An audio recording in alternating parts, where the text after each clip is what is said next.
Merci à l'équipe. Juste pour vous rassurer, Jean-Pierre faisait une petite blague tantôt par rapport au rôle sur le Conseil des Anciens. En fait, juste pour vous rassurer, on est tous égaux sur le Conseil des Anciens. On a tous des rôles différents, mais on est tous des pasteurs égaux sur le Conseil des Anciens. Et c'est incroyable la qualité des gars qui sont là. Fait que je remercie le Seigneur de la belle équipe qu'on est sur le Conseil des Anciens. 12 gars qui ont vraiment à cœur l'Église, qui ont un don pastoral différent aussi les uns les autres, des dons différents. Puis c'est vraiment une reconnaissance au Seigneur parce qu'un gars tout seul est dangereux. Donc, il ne faut jamais être un gars tout seul qui gère une Église parce que tu deviens dangereux. Merci pour ceux qui ont prié pour ma santé. C'est sûr que j'ai été malade pendant un certain temps. Et là, j'ai une oreille bouchée, je tousse encore un petit peu, j'ai les pieds madelon. Et il y en a qui disent, François, tu es tout le temps malade? Non, c'est pas vrai. Je suis malade juste 2 fois par année, mais ça dure 6 mois. C'est ça qui est plate. Bon. Donc, maintenant que tout ça est clair, vous connaissez certainement Moïse. Vous avez entendu parler de Moïse, vous avez lu l'histoire de Moïse dans l'Ancien Testament. Moïse a été un leader extraordinaire que Dieu a utilisé pour sortir le peuple d'Israël de l'esclavage d'Égypte. Ça faisait 400 ans qu'il était en esclavage en Égypte. Au travers de Moïse, Dieu a agi d'une manière extraordinaire. Dieu a utilisé Moïse pour faire tomber des... Tu sais, Dieu a travaillé au travers de Moïse. Il a fait tomber des 10 plaies sur l'Égypte qui démontraient la toute-puissance de Dieu. Dieu est en train de démontrer qu'il était beaucoup plus puissant que tous les dieux que les Égyptiens adoraient, tous les faux dieux que les Égyptiens adoraient, parce que chacune des plaies était dirigée directement vers un faux dieu. Par exemple, l'eau du Nil changeait en sang, les Égyptiens adoraient le Nil. C'était comme un dieu pourvoyeur et tout ça. Un autre exemple, les grenouilles. Quand ils sont arrivés, l'infestation de grenouilles, les Égyptiens adoraient les grenouilles. Pour eux, c'était le dieu de la fertilité. Donc, l'Éternel était plus grand que tous les faux dieux d'Égypte. Donc, les 10 plaies étaient là pour démontrer que Dieu était beaucoup plus grand, plus puissant, que Dieu était digne de confiance et que le peuple pouvait le suivre dans le désert. Et qu'il pouvait suivre Moïse parce que Dieu était avec Moïse, qui a su démontrer sa puissance au travers de lui. Malgré tout ça, Moïse a dû endurer les plaintes du peuple dans le désert tout au long du voyage. Tout au long, les plaintes du peuple, la remise en question de son leadership, presque constamment pendant le voyage. Mais Moïse n'a pas cessé de servir le peuple d'Israël. Il n'a pas cessé non plus de les aimer, même les fois qu'il faisait des choses abominables. Dans Exode 24, on voit Moïse monter sur le mont Sinaï pour recevoir toutes sortes d'instructions de la part de Dieu sur le culte, sur le temple, pas le temple, mais le tabernacle et tout ça, recevoir les 2 tables de la loi. Et Moïse a été sur le mont Sinaï pendant 40 jours. Puis dans Exode 32, on voit le peuple d'Israël, pendant que Moïse est là pendant 40 jours sur le mont Sinaï, il est là, puis il dit hey, Moïse, il tarde à revenir, voyons, c'est donc bien long son affaire. Fait qu'il demande à Aaron, fais-nous un Dieu qu'on va adorer. Fais-nous un veau d'or qu'on va adorer comme étant le Dieu qui nous a délivrés de l'esclavage du pays d'Égypte. Hey, tu parles d'une affaire, toi. Moïse est en train de parler avec l'Éternel. Pendant ce temps-là, le peuple se détourne de l'Éternel, ne croit plus en Moïse du tout non plus, et veulent un Dieu tangible. C'est lui, ce veau d'or-là, qui nous a sortis du pays d'Égypte. Quelle abomination! Puis, pendant que Dieu était avec Moïse, Dieu savait qu'est-ce qui se passait parmi le peuple. Il savait que ça n'avait pas d'allure. Il a dit à Moïse, hey, ça n'a pas de bon sens ce qu'on est en train de faire là. Et dans Exode 32, versets 9 à 12, il est écrit, « Eh bien, je le vois, ce peuple est un peuple à la tête dure. Maintenant, laisse-moi faire. Je vais me mettre en colère, je les détruirai. Ensuite, je ferai naître de toi un grand peuple. » Mais Moïse demande avec force au Seigneur, son Dieu, de calmer sa colère. Il lui dit, « Tu as utilisé ta puissance grande et terrible pour faire sortir d'Égypte ton peuple. Et maintenant, tu veux te mettre en colère contre ce peuple. Pourquoi donc?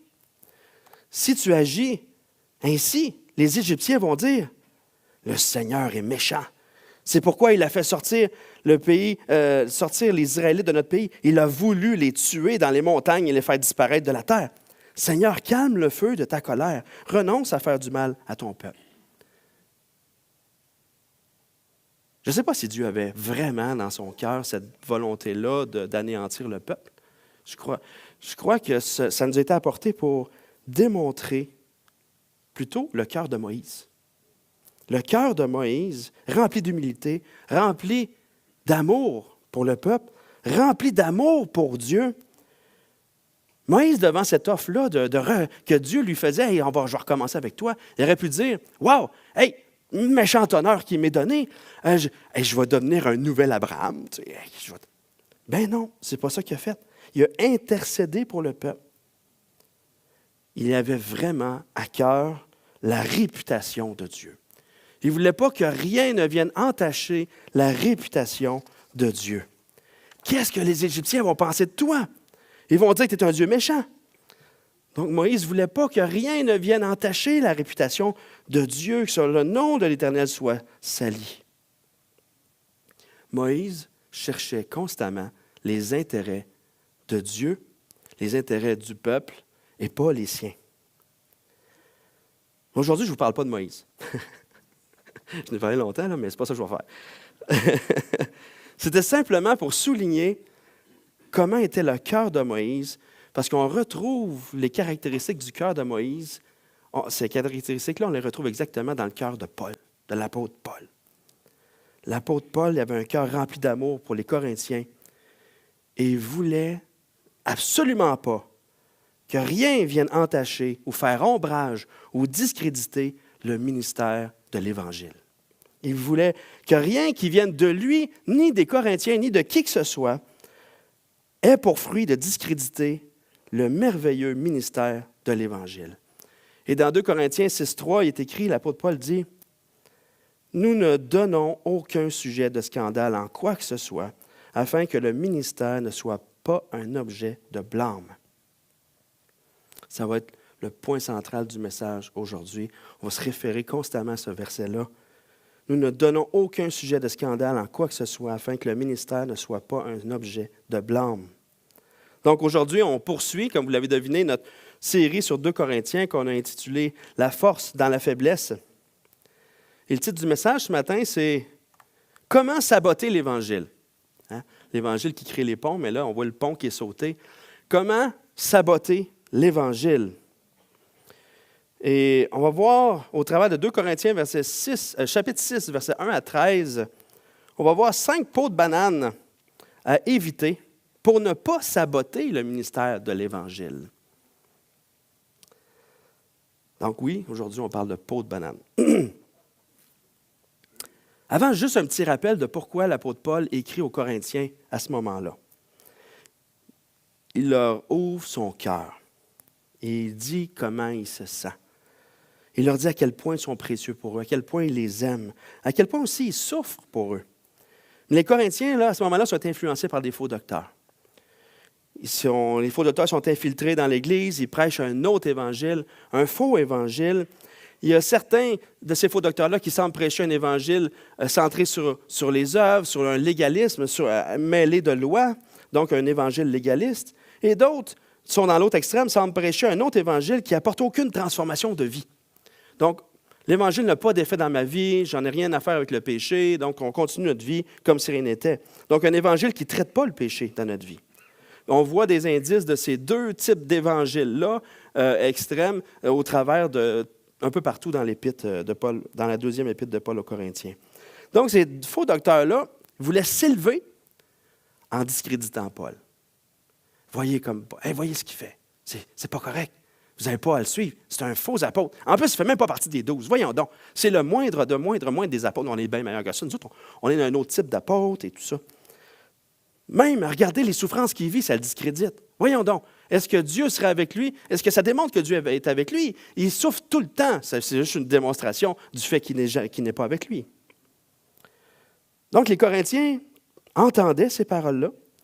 Les Corinthiens avaient perdu confiance en Paul, mais Paul continue de les aimer et de souffrir pour eux. Et il veut que leur vie manifeste l'Évangile au lieu et qui mènent une vie qui discrédite l'Évangile, au lieu de mener une vie qui sabote l'Évangile. Donc, la première peau de banane qu'on va voir à éviter, c'est ne pas se laisser transformer par le Saint-Esprit. On va voir ça dans les versets 1 et 2. Donc, ne pas se laisser transformer par le Saint-Esprit, c'est une méchante peau de banane à éviter. Paul dit, « Puisque nous travaillons avec Dieu, nous vous exhortons à ne pas recevoir la grâce de Dieu en vain. Car il dit, « Au temps favorable, je t'ai exaucé, au jour du salut, je t'ai secouru. Voici maintenant le temps favorable, voici maintenant le jour du salut. » Donc, Paul revient avec le fait qu'on travaille ensemble avec Dieu. Et c'est ce qu'on a vu au chapitre 5. Ensemble, à cause qu'on est réconciliés avec le Père, on ne se voit plus les uns les autres selon la chair, on est tous réconciliés ensemble avec Dieu, puis ensemble, on porte le ministère de la réconciliation. Le Seigneur, par Jésus-Christ, on est réconcilié avec Dieu le Père, et cette réconciliation avec Dieu le Père nous unit ensemble. On fait partie de la même équipe, on fait partie de la même famille, et maintenant, on travaille ensemble avec Dieu pour porter le ministère de l'Évangile. Ce mystère-là de la réconciliation. On fait équipe, on est réconciliés. Et c'est vraiment spécial qu'on travaille ensemble avec Dieu. Et Paul leur fait ce rappel-là. Probablement qu'il ne le vivait pas. Hein? Probablement que les Corinthiens étaient des chrétiens crustacés. Hein? Vous avez déjà entendu ça? J'ai cru, c'est assez. Mais l'Évangile, ce n'est pas seulement le ticket qui nous amène au ciel. L'Évangile, c'est cette nouvelle vie-là qui nous habite, la vie de Christ en nous, qui est cette puissance-là qui transforme notre vie, qui nous amène à marcher nouvellement, d'une autre manière, qui le reflète lui, qu'on grandit dans cette sanctification-là, qui nous amène à renoncer au péché de plus en plus dans notre vie, puis à avoir une transformation de vie qui lui rend gloire, qui nous amène à travailler pour lui et qui nous donne tout ce qu'on a besoin pour avancer, pour grandir en lui. Donc, ce n'est pas juste « j'ai mon ticket pour le ciel » puis ça s'arrête là. Ce n'est pas ça l'Évangile. Les Corinthiens semblent avoir oublié ça. Des fois, au travers des différentes choses de notre vie, des fois, on peut tomber dans ce pattern-là d'être des chrétiens crustacés. Les soucis, les différentes choses de la vie, le travail, les loisirs. Au travers de ça, on peut perdre de vue le privilège, un privilège qu'on a d'être habité par le Saint-Esprit et de travailler ensemble avec Dieu. C'est un privilège que Dieu nous fait. Et lorsqu'on en est conscient qu'on travaille avec Dieu, on se réjouit du travail qu'on accomplit par lui, par sa puissance. Et on devient des adorateurs qui apprennent de plus en plus à connaître notre Seigneur, qui agit de plus en plus. Puis on grandit dans la foi parce qu'en apprenant à le connaître, puis en étant utilisé de plus en plus par lui, on le voit à quel point il est grand, à quel point il est puissant, puis on grandit, puis on l'adore encore plus, puis on veut encore plus avancer avec lui. Ça va être une roue qui tourne comme ça, une roue de victoire, puis de marche par la foi en lui, dans son plan à lui. Mais Dieu pourrait faire les choses tout seul. Ça serait bien plus vite. Ça serait bien mieux fait. Il y aurait moins de gaffes. Il y aurait moins de claques qui se perdraient. Il y aurait, tu sais. Il nous donne le privilège de le voir agir au travers de nous. On se réjouit au travers des œuvres qu'il faut au travers de nous, mais on sait qu'on ne serait pas capable de les faire tout seul. Lorsque j'avais 20 ans, j'ai eu mon premier char. Un super Ford Tempo 87. Belle voiture. C'est sûr qu'elle était beaucoup plus rouillée que ça. Celle-là est super belle. Mais elle était blanche. Pareil, même modèle. Elle avait plein de spots de rouille partout. Vraiment, elle était rouillée. Quand je pognais une lame de neige l'hiver, ça rentrait dans le char par en dessous. Je ne l'avais pas payé cher. C'est mon premier char. Je n'avais pas d'argent. Fait que c'était le premier char que je disais, j'ai les moyens d'acheter ce char-là. Ce char-là était une poubelle à cash solide, par exemple. Ça m'a appauvri. Ça, c'est des choses qu'on va apprendre dans le cours sur l'intendance. Okay? Donc, un soir que je conduisais en pleine tempête de neige avec mes tailleurs d'hiver finis, j'ai tombé dans un fossé. Pour ceux qui connaissent la région de Saint-Ferdinand, je descendais le Mont-Villeneuve à 5 km/h. Mais à un moment donné, dans la curve, mais j'avais beau peser sur le break, j'avais beau tourner, oublie ça, j'avais des patins en dessous de mon char. Foum, j'ai tombé dans un fossé hyper creux. Le char tombé debout, mais on ne voyait plus le char tellement qu'il était creux. Tu sais. Boum! J'ai défoncé tout mon devant. Complètement fini, le devant. Mais là, ça devait être réparé. Là. Je ne pouvais pas conduire avec ça. De peine, il me disait, appelle le towing. Le towing, il me sort de là. Je me rends chez mes parents. Mais je n'avais pas d'argent pour faire réparer ça. Fait que là, j'avais le privilège d'avoir un oncle qui est carrossier, qui vit à seulement 2 minutes de chez mes parents. À pied. 2 minutes à pied. Fait que je suis allé le voir. Il m'a dit, va à cour à scrap, achète-toi un nouveau devant de char, puis viens me revoir après. OK. Je vais faire ça. Il m'a coûté, je pense, 80$. Puis qu'est-ce qui était le fun? J'étais content parce que le nouveau devant de char que j'avais acheté, il n'était pas blanc.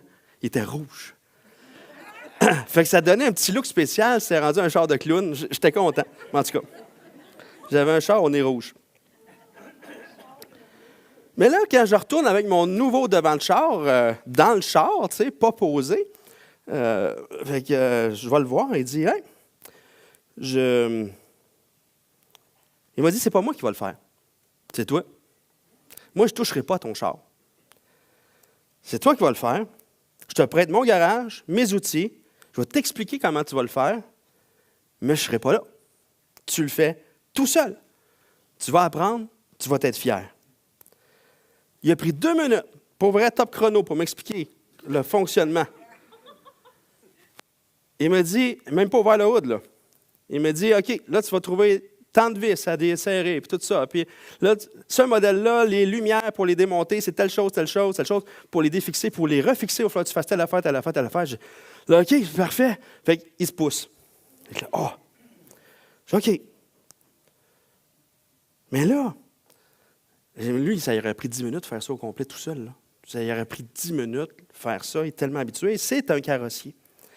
Et là, quand j'ai ouvert le hood, j'ai trouvé exactement les choses comme il me l'avait dit. Telle vis est exactement là. Telle lumière, il fallait que je la fasse. Tout était pareil. Là, j'étais vraiment impressionné par son savoir, par ses capacités incroyables, par son expertise. Ce modèle-là, il l'avait dans la tête. Il n'a même pas été voir dans ses livres de Ford Tempo 87. Il savait tout comment ça fonctionnait. Ça m'a pris 2 heures à moi de le faire. Mais j'ai eu le privilège de grandir, d'apprendre, d'être impressionné par l'expertise de mon oncle, même s'il avait pu le faire tout seul. S'il l'avait fait tout seul, je ne l'aurais pas vu faire. Je n'aurais pas vu ces choses-là, je n'aurais pas grandi. J'ai pu faire ça avec ses outils dans son garage. De la même manière, on est encore mieux, par exemple. On est privilégié de travailler ensemble avec Dieu dans ce ministère de réconciliation, un ministère de joie, un ministère de croissance, d'adoration devant Dieu qui sauve des gens. Non seulement il nous fournit les outils, mais aussi il le fait au travers de nous, avec nous, il est en nous. Ce que mon oncle n'aurait pas pu faire. Hein? Lui, il s'est poussé, c'est correct, mais il me dit les choses. Mais le Seigneur nous accompagne, il est là avec nous. Et Paul dit aux Corinthiens, hey, on est dans la même équipe. On travaille ensemble avec Dieu. On vous exhorte. On vous encourage. Ne recevez pas la grâce de Dieu en vain. En d'autres mots, que le salut que vous avez reçu en Jésus-Christ ne soit pas sans fruit dans votre vie. Que vous n'ayez pas reçu un évangile vide. Que votre vie ne soit pas vide. Que vous ne soyez pas juste des chrétiens vides. Laissez-vous travailler par Dieu. Travaillons ensemble dans ce ministère de la réconciliation.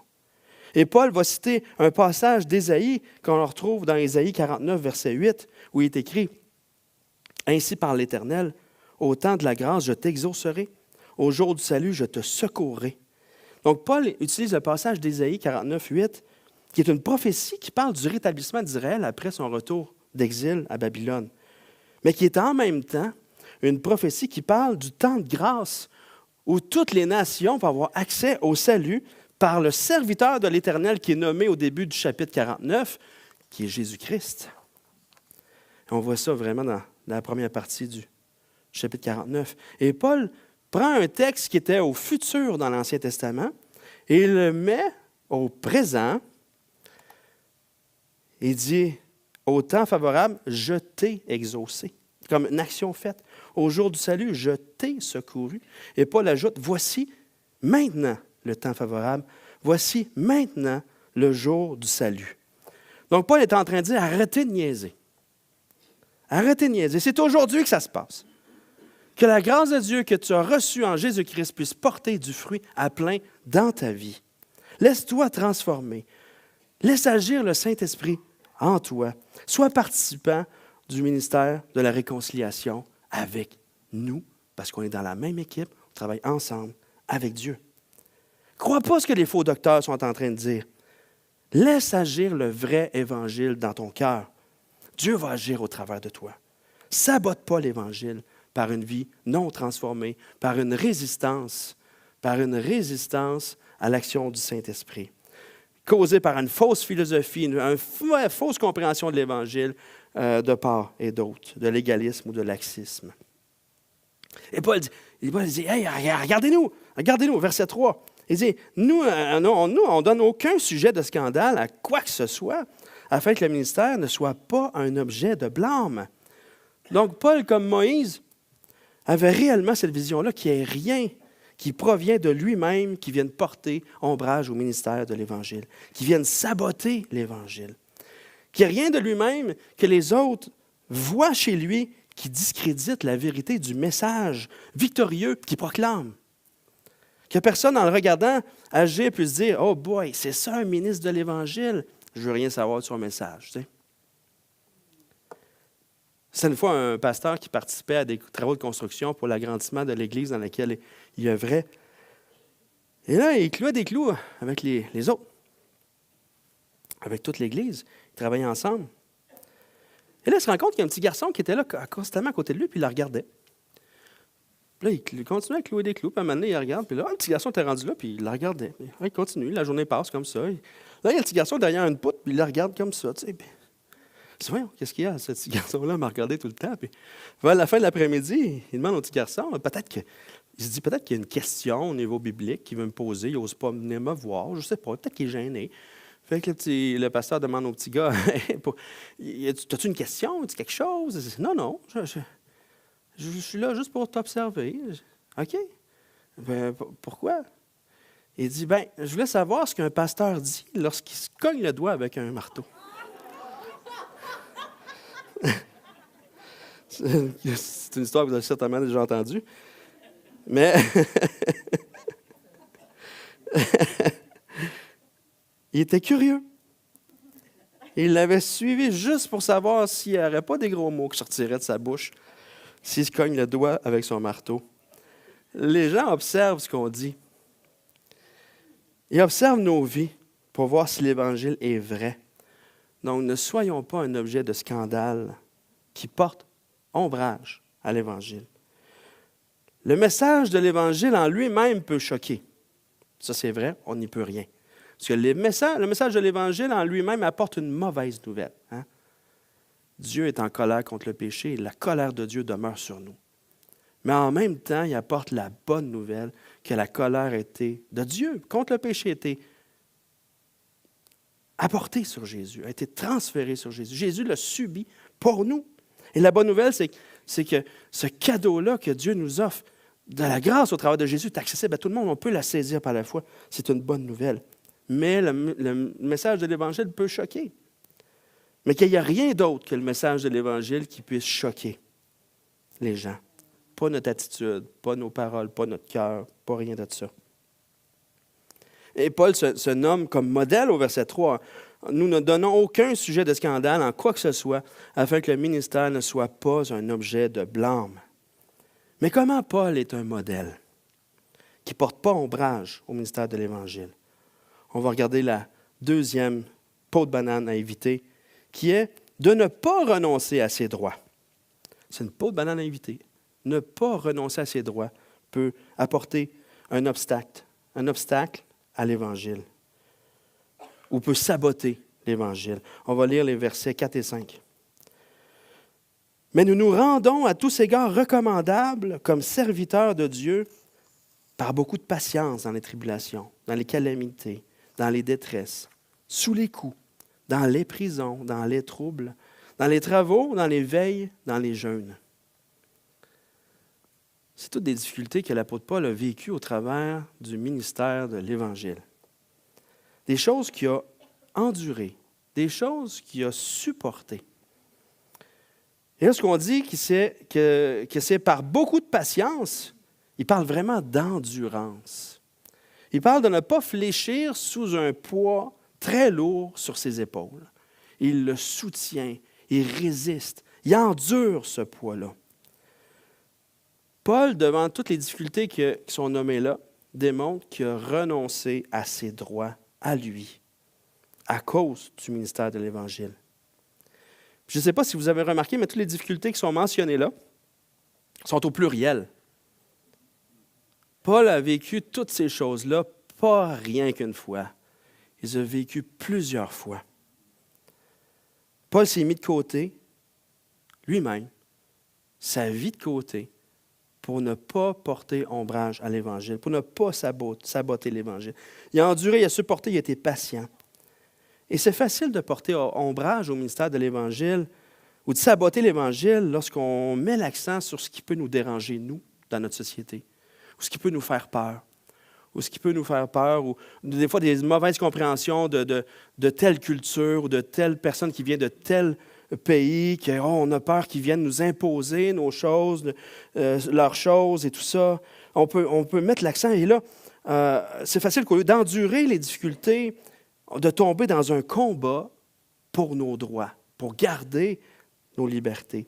Et on devient simplement des dénonciateurs sur la place publique des choses qui nous dérangent. Puis on se lève pour manifester peut-être contre l'avortement, contre le mouvement LGBTQ, contre ce qui est enseigné dans les écoles, contre tout ce qui nous dérange. Puis en même temps, on peut avoir un langage haineux contre toutes ces choses-là.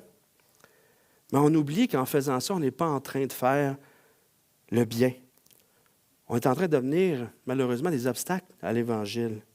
On oublie que le ministère de l'Évangile, ce n'est pas de manifester ou de soulever ou de quoi que ce soit. Le ministère de l'Évangile, c'est d'amener celui qui peut transformer les cœurs, Jésus. C'est seulement l'Évangile qui peut changer notre société en le prêchant avec amour. C'est seulement l'Évangile de Jésus-Christ qui peut changer un cœur en le prêchant avec amour. Toute autre manière de changer la société sabote le ministère de l'Évangile. C'est ça des chrétiens. Juste des chialeux qui réclament des choses que je ne comprends même pas, qui m'accusent, qui me tapent sur le dos, qui me tapent sur la tête. Je ne comprends même pas ce qu'ils veulent. C'est quoi leur histoire? Pourtant, on est libre, on fait ce qu'on veut, puis tout ça. Pourquoi les autres, ils ne voudraient pas que je sois heureux dans la vie? Voyons donc. C'est ça des chrétiens? Ben, je ne veux pas en savoir plus sur eux, ni sur leur message. Donc, supportons avec patience tout ce qui peut nous faire souffrir. Et c'est comme ça que Paul est un exemple à suivre de serviteur de Dieu. Il a renoncé à tous ses droits pour ne pas porter ombrage au ministère de l'Évangile. Il ne s'est pas mis de l'avant. Il prêche l'Évangile, puis il croit fermement que c'est seulement ça qui transforme les cœurs, les vies, qui change une société. On ne peut pas changer une société sans donner le gaz. Puis le gaz, c'est l'Évangile. C'est la vie de Jésus-Christ.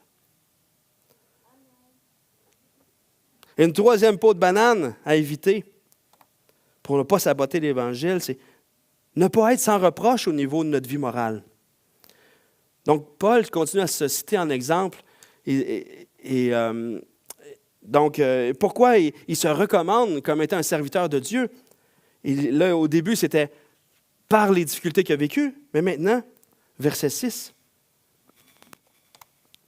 par la pureté, par la connaissance, par la longanimité, par la bonté, par un esprit saint, par une charité sincère, par la parole de vérité, par la puissance de Dieu, par les armes offensives et défensives de la justice.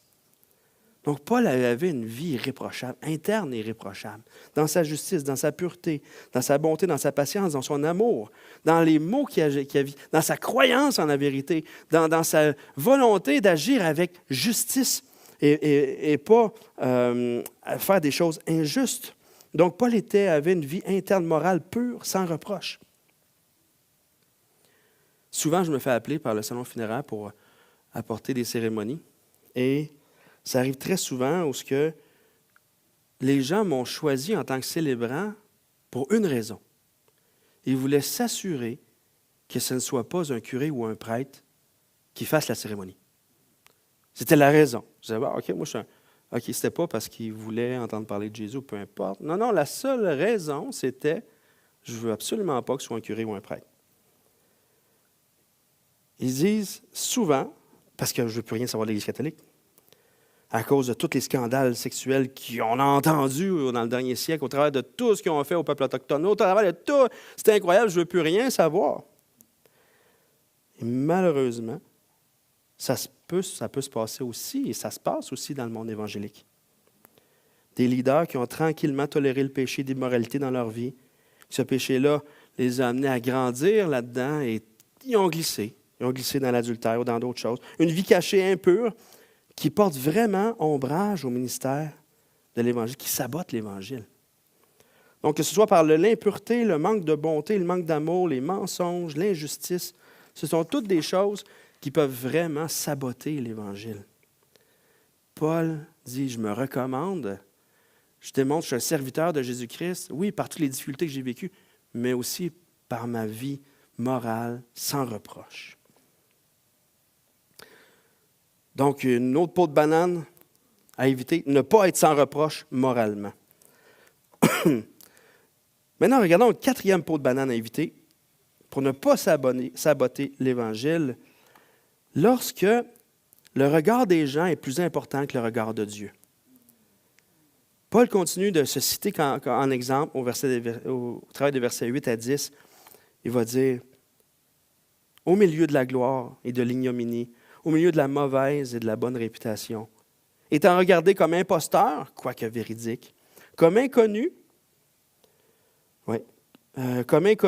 quoique bien connu, comme mourant, et voici nous vivons, comme châtié, quoique non mis à mort, comme attristé, et nous sommes toujours joyeux, comme pauvres, et nous en enrichissons plusieurs, comme n'ayant rien, et nous possédons toutes choses. » Peu importe comment les gens le voient ou le considèrent, il continue d'être au service du ministère de l'Évangile. Ça ne change pas son identité. Ça ne change pas sa joie malgré la peine.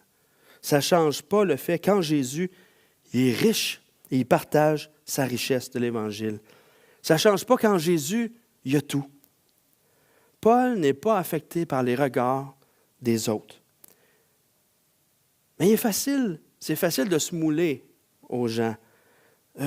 C'est facile de vouloir chercher à ce qu'ils nous perçoivent de manière favorable. C'est facile de tomber dans ce pattern-là. Des fois, de dire une demi-vérité aux gens, ou parfois, pour qu'ils rendent les choses plus acceptables. C'est facile. Mais notre identité ne se trouve pas dans le regard des gens. Elle se trouve en Jésus-Christ.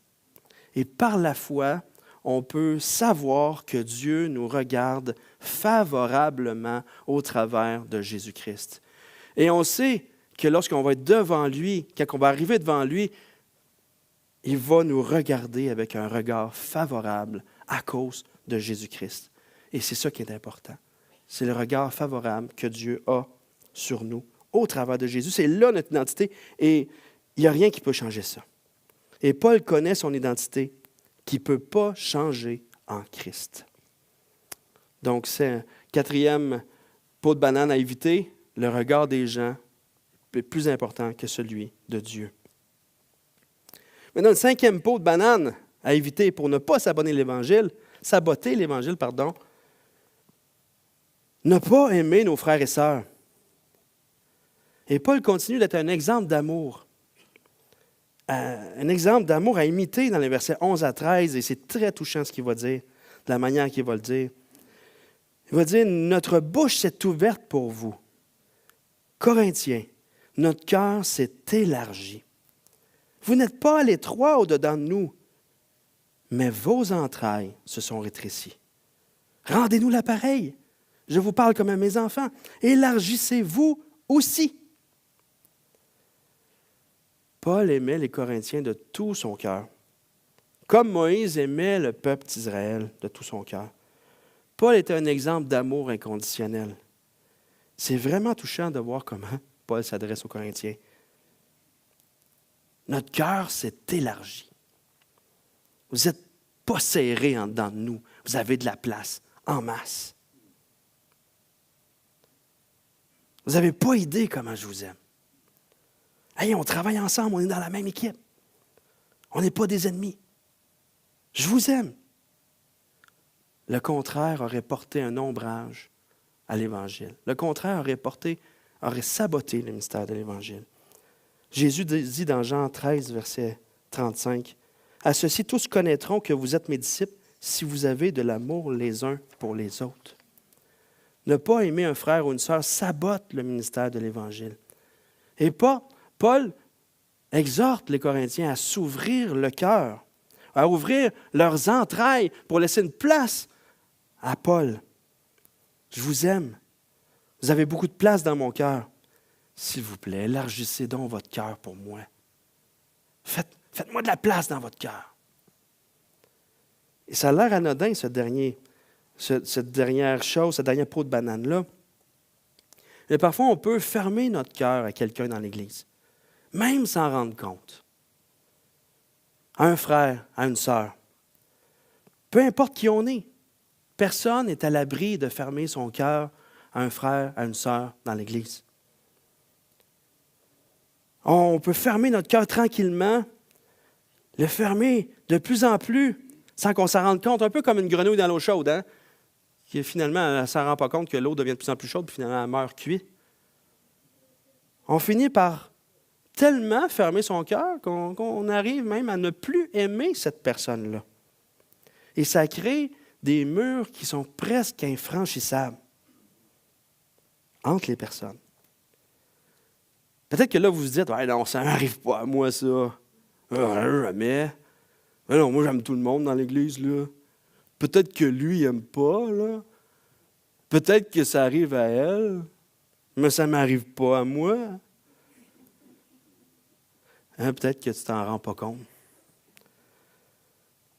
Et puis la raison pour arriver à fermer son cœur à une personne, ça peut être multiple. Mais le résultat amène la personne qui se ferme de plus en plus à mal interpréter injustement des faits, des gestes, des attitudes de l'autre, puis à suspecter le mal. Ça peut amener tellement loin que même le bien que la personne fait est interprété comme étant mal. C'est exactement ce que les Corinthiens vivent par rapport à Paul. Même les souffrances que Paul vit sont interprétées comme étant un sujet de discrédit pour Paul. Paul, tu souffres tellement, tu es discrédité, voyons donc, Dieu ne peut pas être avec toi.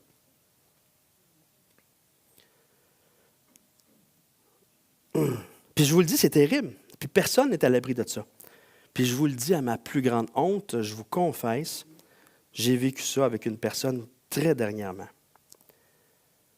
Au début, j'étais ouvert à cette personne-là, mais avec des petites réserves, tu sais. Mais le problème, c'est ce que j'ai fait avec ces réserves-là. Ce que j'ai fait avec ces réserves-là n'était pas bien. Ce que j'ai fait, c'est que j'ai rien fait avec ces réserves-là. Je n'ai pas validé les réserves que j'avais avec la personne. Et là, la suspicion a embarqué. Oh, qu'est-ce qu'elle vient de dire là? Qu'est-ce qu'elle vient de faire là? Il doit y avoir un motif qui se cache derrière ça. Puis là encore, il n'a pas été validé.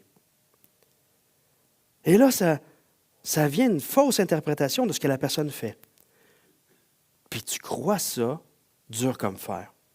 Tu es en train de croire un mensonge vraiment dur comme fer. Et là, tu te mets à t'opposer à la personne. Et là, la personne se pose des questions. Mais voyons donc, on dirait que François, il me déteste. Mais moi, je croyais sincèrement que j'aimais cette personne-là, mais qu'elle était dans le champ, puis je devais faire quelque chose pour la sortir de son champ. Tu sais. Je vous dis, c'est très récemment que c'est arrivé. Puis c'est cette semaine avec d'autres, que j'ai parlé avec cette personne-là. Puis savez-vous quoi? J'étais en train de travailler sur ce message-là. J'étais juste au niveau de l'étude du texte, de qu'est-ce que les mots veulent dire et tout ça. Et là, pendant la rencontre, le Seigneur me montre carrément que mon cœur s'était rétréci à cette personne-là. Jusqu'à se fermer, puis ça m'empêchait de voir clair complètement. Lorsque j'ai réalisé ça, j'avais juste le goût de pleurer. Puis j'ai pleuré. J'ai vu l'état de mon cœur. J'ai fait « ouf ». J'ai confessé mon cœur à la personne en lisant les versets. Ces versets-là qui me touchaient. Que le Seigneur me parlait au travers des versets et disait « Hey, ton cœur est rétréci à cette personne-là. Ton cœur s'est fermé. » Et j'ai demandé pardon à la personne. Et savez-vous quoi? J'ai goûté la grâce de Dieu au travers de cette personne-là qui m'a pardonné. Je suis revenu chez moi libéré, complètement libéré, mais en même temps triste. Vraiment triste. Triste d'avoir glissé sans m'en rendre compte. Triste de m'être endurci. C'est la pire chose. Que celui qui pense être debout prenne garde de tomber. Je pensais être debout. Mais j'ai tombé. J'ai glissé. J'ai tombé. Puis des fois, on ne s'en rend pas compte. Des fois, notre cœur se ferme à une personne, sans s'en rendre compte. Ça porte ombrage au ministère de l'Évangile. Ça vient saboter l'Évangile. Ça m'est arrivé, ça peut vous arriver aussi. Et je ne suis pas en train de dire, vu que ça m'est arrivé, à moi, tu sais, ça peut vous arriver aussi. Non, c'est pas ça que je suis en train de dire. Ça peut nous arriver tous. Puis des fois, il y a des indices qui sortent.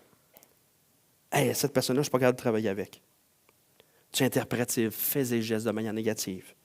Tu lui portes des mauvaises intentions. C'est tous des indices que ton cœur est en train de se rétrécir face à cette personne-là.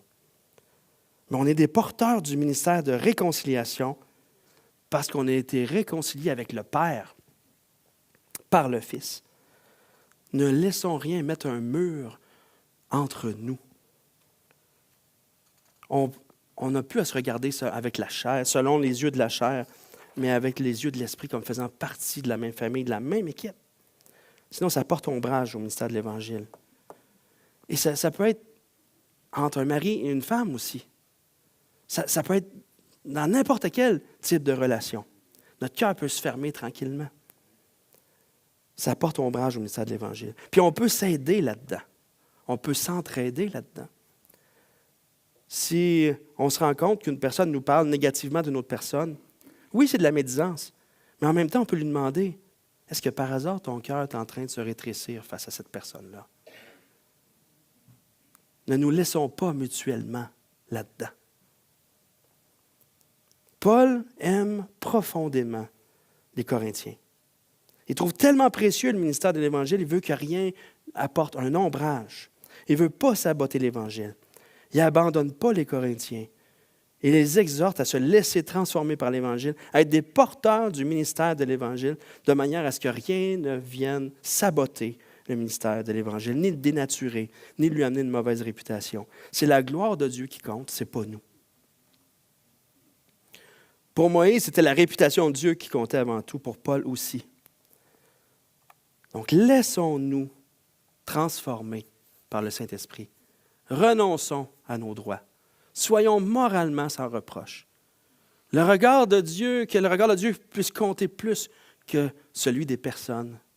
Qu'on puisse aimer nos frères et sœurs, qu'on puisse ouvrir nos cœurs à nos frères et sœurs à l'infini. En vivant ça, et puis vous voyez, là, les pots de banane, on les jette à la poubelle. Dans le compost, ouais, c'est bon, plus écologique.